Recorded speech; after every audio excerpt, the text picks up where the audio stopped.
people, process and technology. And we deliberately talk about it in that order because we passionately believe we should talk about the people first of all, because they are your company's biggest asset. I'm sure you would probably agree with that. Then actually driving those people with the right processes so they feel and work in the right way is the second stage. And the third way, the technology, the thing I'm up here to talk about, the advocate of technology, is the last thing you should think about. Because all the technology you should do is actually link your people and your processes together so you maximise them.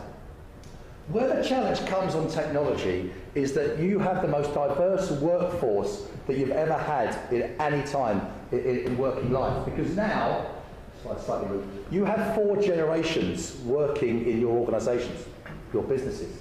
You have the baby boomers. I can see just maybe 1 or 2 in the room this evening, not too many. We've got some Generation X's, which I think Gordon could probably put ourselves at that. I can see the old millennial around the room. And now at 19, we've got this group of Generation Zs coming through. You know, the 19-year-olds, they behave, they think differently. Do you remember Perry and Kevin from Harry Enfield? You know, people behave differently.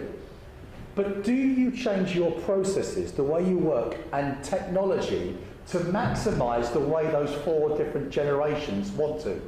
Or do you, within your technology, go, this is the standard, this is what we do, this is how we work, here you go. So do you force these up-and-coming, brilliant 17-year-olds, 18-year-olds, 19-year-olds, that you actively go to the market to attract the best talent into your businesses, and then ask them to work in the way that the guy that retired last week used to work? The average 19, 24-year-old spends about 14 minutes on the phone each month and sends or receives around 3,000 to 5,000 text messages. Jeez.